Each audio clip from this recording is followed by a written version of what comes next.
Eu poderia começar a fazer este vídeo de qualquer maneira, mas quero começar com as declarações de Lewis Hamilton e vamos ouvi-las juntos em breve, que descrevem quão grave é a situação da Ferrari. Depois fazemos uma breve análise técnica e vemos porque a Ferrari, tendo mudado completamente o acerto, desculpem, para a sprint race de Hamilton, e depois largando do pit lane, não conseguiu encontrar o setup ideal. E então vamos ver também as situações de Leclerc e o snap que depois custou, onde ele perdeu completamente o carro, fez aquele giro e depois lhe custou a qualificação chegando em 10 graus. Hamilton, lembro obviamente 18. Agora vamos ouvir as palavras de Hamilton porque são muito interessantes e nos permitem iniciar esta análise. Uma análise muito profunda sobre o verdadeiro problema da Ferrari. Então vamos ouvir Hamilton. Antes de começar, por favor, deixe um like de apoio se você gosta de vídeos de análise e se inscreva e ative as notificações para não perder nenhum vídeo no canal. Digam-me vocês também nos comentários como veem esta situação tão dramática, porque esta é a palavra certa, uma situação dramática da Ferrari. Vamos ver todas as coisas técnicas. Primeiro ouvimos Hamilton juntos. Já é necessário.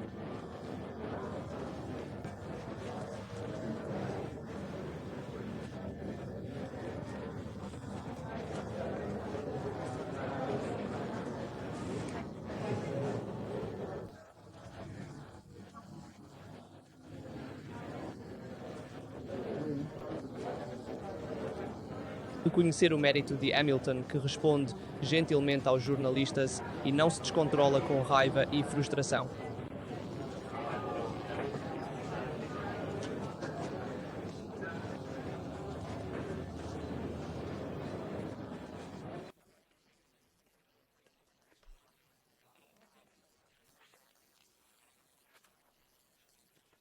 Dito isso, o que Hamilton disse? Ele disse que partimos do pit lane porque alteramos o setup e assim violamos o regime de parque fechado ao mudar o stop, seguindo uma direção que pensaram ter encontrado no simulador em Maranello ontem e através do remote garage tentaram então modificar o stop do carro partindo do pit lane.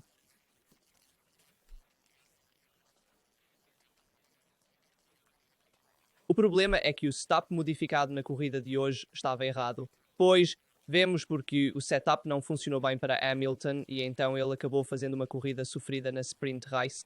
Portanto, o stop estava totalmente errado. Até mesmo nas qualificações Hamilton não se sentiu bem e quer continuar mas na entrevista de Hamilton ainda ouvimos suas palavras que dizem exatamente os problemas da Ferrari do seu ponto de vista.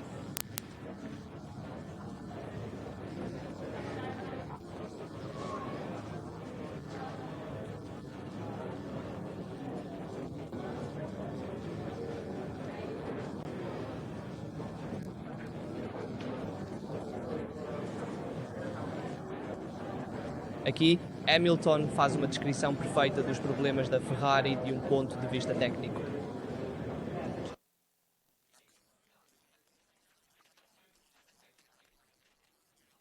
Então, vocês veem que Hamilton começa com a frustração dizendo que procuraram a solução, não a encontraram em Maranello e também retomando as palavras de Leclerc, no sentido de que Leclerc também não se sentiu bem com o carro. Certamente melhor que Hamilton, mas ambos não se sentiram bem. E depois ele disse que do ponto de vista técnico o carro está bouncing, então pula e não vai bem, encontrando instabilidade em geral. Há instabilidade na traseira, então há muita perda da traseira nas curvas de alta velocidade. Nas curvas de baixa velocidade há understeer, então há substerço nas curvas de baixa velocidade. Nas curvas de média velocidade também há muito substerço. Nas curvas de alta velocidade há sobresterço, então você perde a traseira. Em suma, em cada tipo de curva a Ferrari responde de maneira diferente e, portanto, de maneira imprevisível e instável, se quisermos. Portanto, nunca há um ajuste que funcione bem para a Ferrari, porque há tantas curvas diferentes no Qatar, tanto no primeiro setor, que é um pouco mais lento, depois indo para o segundo setor, que é um pouco mais rápido, o terceiro setor ainda mais rápido. Como tipo de curvas, não se consegue encontrar um ajuste que funcione bem em todas as curvas, porque você sempre terá um carro que funciona melhor ou no primeiro, ou no segundo, ou no terceiro setor, e em essência não funciona bem em nenhum deles. Então, agora vamos ver a largada de Leclerc, porque é dramática a largada da sprint race. Depois vamos falar também das qualificações. Há muitas coisas para dizer, mas vamos passo a passo. Esta é a largada de Leclerc, pessoal. O carro não virava, queria ir para o muro, estava instável. A traseira não se sentia e ele mesmo disse: o pior carro para dirigir nos últimos anos da Ferrari. Estamos testemunhando uma cena realmente dramática, como eu já disse antes, uma cena impiedosa, constrangedora. Use seus próprios adjetivos, mas é realmente uma situação obscena. Vamos em frente, vejamos aqui a largada de Leclerc. A corrida sprint, Leclerc larga mal, vamos em frente. Certamente Leclerc não larga bem, mas já se vê que o carro não vira, pessoal. Aqui estamos em baixa velocidade porque estamos na primeira curva e se chega, além disso, logo após a largada, então se chega a uma velocidade menor que o usual e já o carro não vira. Vocês podem ver que já há uma Racing Bulls passando por fora. Vamos em frente. Uma Racing Bulls que consegue mais aderência na saída da curva em comparação a uma Ferrari. Deixe-me explicar. Racing Bulls, equipe satélite da Red Bull. Então estamos falando de uma equipe incomparável. Ferrari está aqui, Leclerc vai um pouco no meio-fio, perde completamente a traseira, não consegue encontrar aderência, vai reto, inguiável, um carro inguiável. Isso é o que Leclerc também definiu. É constrangedor ver uma cena dessas, pessoal, sinceramente, porque ver uma Ferrari que não se guia, que não se pode guiar, este é o primeiro giro e é realmente difícil. Olhem aqui também, Leclerc tenta um ataque em uma Sauber, olhem aqui, tac, freia por dentro, bom, perde imediatamente aderência com as rodas. É escandaloso ver uma Ferrari que não consegue ser guiada pelos seus pilotos. Realmente uma vergonha do meu ponto de vista como torcedor, como fã. Olhem aqui também, perda da traseira, totalmente inguiável, inguiável. E vou mostrar também o momento do snap de Leclerc. Assim nos conectamos a isso. Depois faremos a análise da volta de Hamilton. E também devemos ouvir Hamilton depois. Na verdade, ouviremos Hamilton depois da corrida sprint primeiro e depois veremos o snap que Leclerc teve na classificação. Vamos ouvir Hamilton aqui. É Ricardo Ademi que tenta ser positivo em uma situação catastrófica. Don't know how we made the car worse. Não sei como fizemos o carro em pior que antes. Como é possível que o carro reaja de forma pior do que antes? Isto comparando a sexta-feira, os treinos livres 1, a classificação sprint e a corrida sprint, e isto depois da corrida sprint. That was my pace at the end compared to obviously they were pulling away again.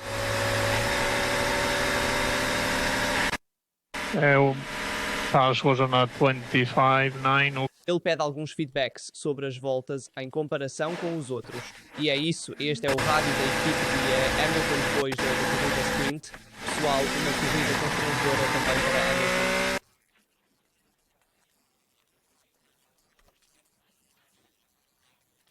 Vamos ver, já que estamos aqui, a telemetria para fazer uma comparação entre Hamilton e Leclerc. Olhem aqui o ritmo, é com pneu médio, embora mostre Hamilton com pneu duro.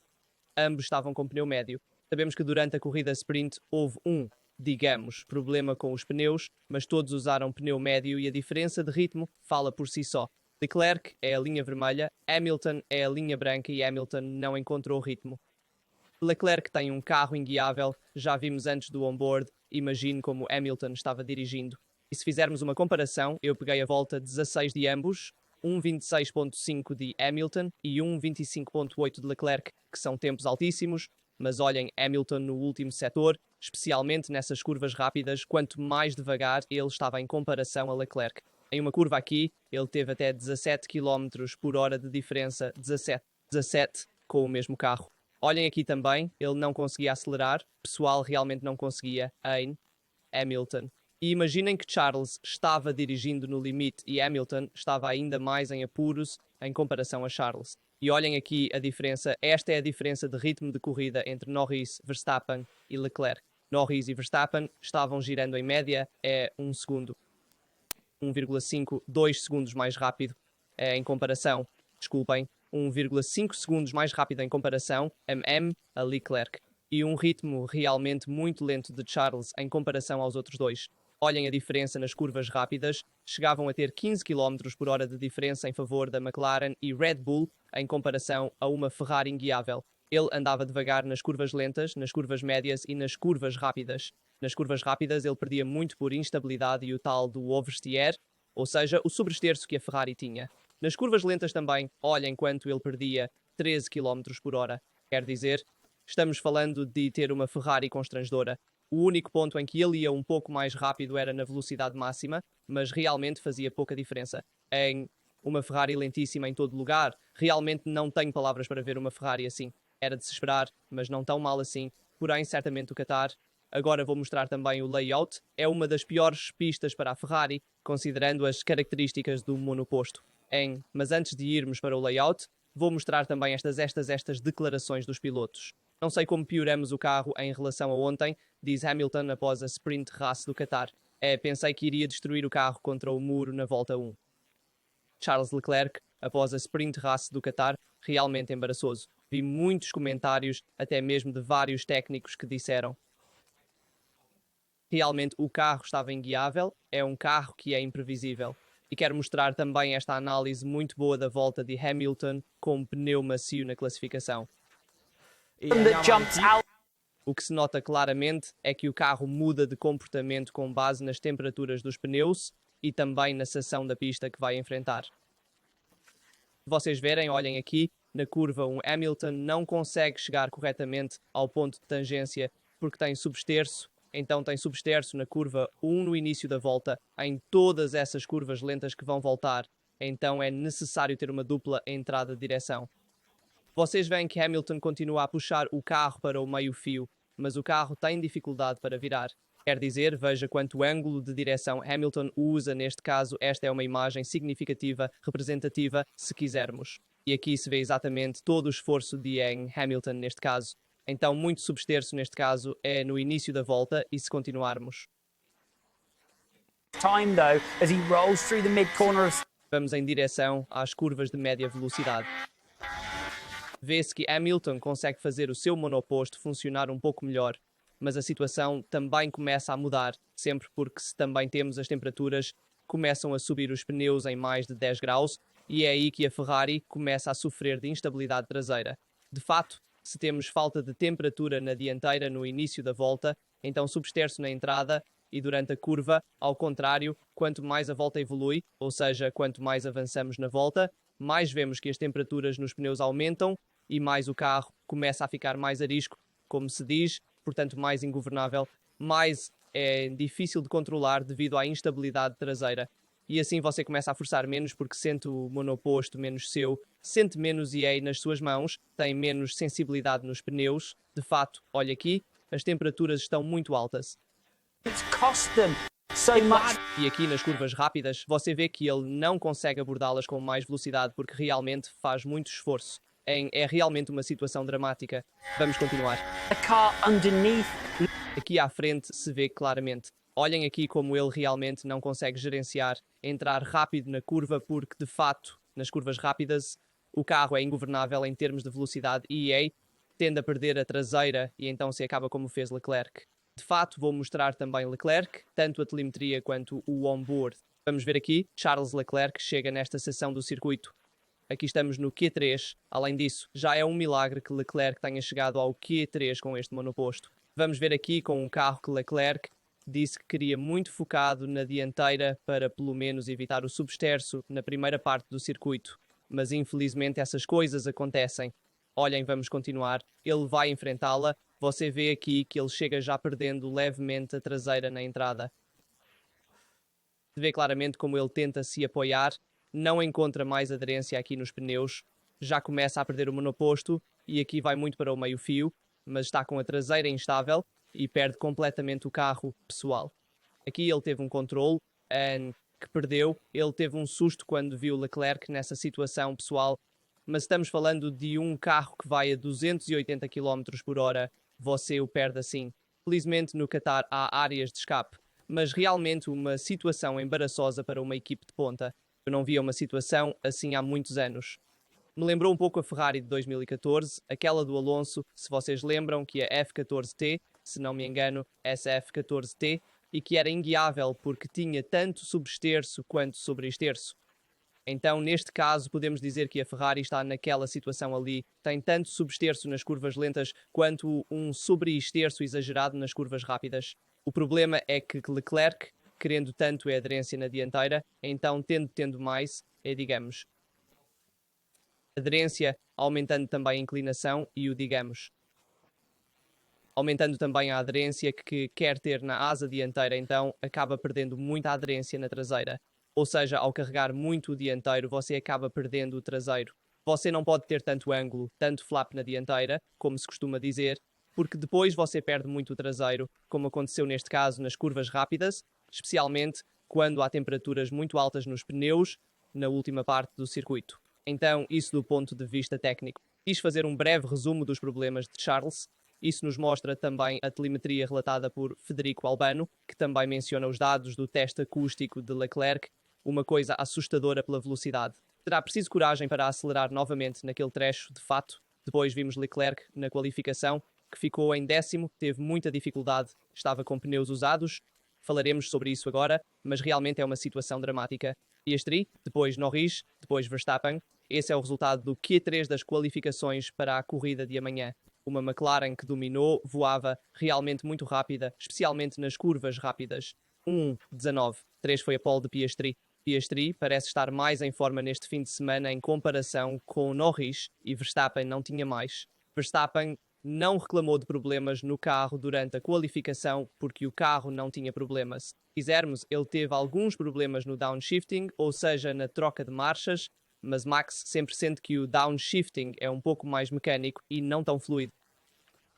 Mas o problema de bottoming, ou seja, de quicar no seu monoposto, não foi detectado nas qualificações, então ele se saiu melhor. E já é bom que Verstappen ficou à frente de Russell, porque Russell tinha ritmo para ficar à frente dele, na minha opinião, na qualificação. Mas Max deu tudo de si e conseguiu ficar à frente da Mercedes, e isso é muito importante para ele tentar lutar lá na frente com a McLaren, que neste fim de semana parece imbatível, embora na corrida a McLaren possa levar a melhor novamente. Será interessante ver a batalha entre Piastri e Norris, e também como a equipe reagirá à batalha lá na frente com as regras papaya, eles estarão livres para correr. Com Max, talvez aproveitando, então fique de olho nisso amanhã. Grande Jar 6, com certeza. Fez uma ótima qualificação com sua Racing Bulls. E então vemos que atrás está a Jar, então Racing Bulls temos Sainz com a Williams, Alonso com a Aston Martin, Gasly com a Alpine e então vem Leclerc. Ou seja, temos realmente, considerando McLaren, Red Bull, Mercedes, Racing Bulls, Williams, Aston Martin e Alpine, existem 7 equipes à frente da Ferrari. 7 equipes. É embaraçoso. Certamente vimos que Leclerc chegou ao final com pneus usados, não tem mais conjuntos de pneus, porque tentou usar o máximo possível para se qualificar o mais à frente possível. Já é um milagre que a Ferrari tenha chegado ao Q3, considerando o desempenho na pista, mas realmente é uma situação embaraçosa, como dissemos. E gostaria de dizer parabéns à Mercedes, pois conseguiram recuperar mais carga, ambos os pilotos em 4º e 5º. É bom. Este é o resumo da Sprint Race que vimos com Piastri conquistando 8 pontos, depois Russell, depois Norris. De qualquer forma, a Mercedes ficou entre as duas McLaren, depois Verstappen, Tsunoda, Antonelli, Alonso, Sainz e todos os outros. Fato, no Q2 vimos Norris quase sendo excluído do Q2 porque seu tempo foi anulado por violar os limites da pista e ele teve que refazer a tentativa, o que conseguiu fazer sem problemas.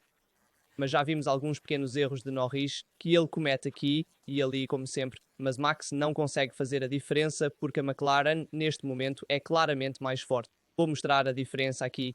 Piastri, Norris e Verstappen. E é claro como Max consegue ser mais rápido também no primeiro setor. Nas curvas lentas, médias, ele consegue ir bem rápido, mas depois perde muito. No último setor, vejam como a diferença aumenta de 0 de Max, 0 a 46 milésimos, chegando a 2 décimos. Então, nas curvas rápidas, a McLaren faz uma diferença clara em relação à Red Bull. Este é um dado objetivo. Deixem nos comentários sua opinião sobre as qualificações, a Sprint Race, como vocês viram, enfim, como vocês veem também o cenário para a corrida de amanhã.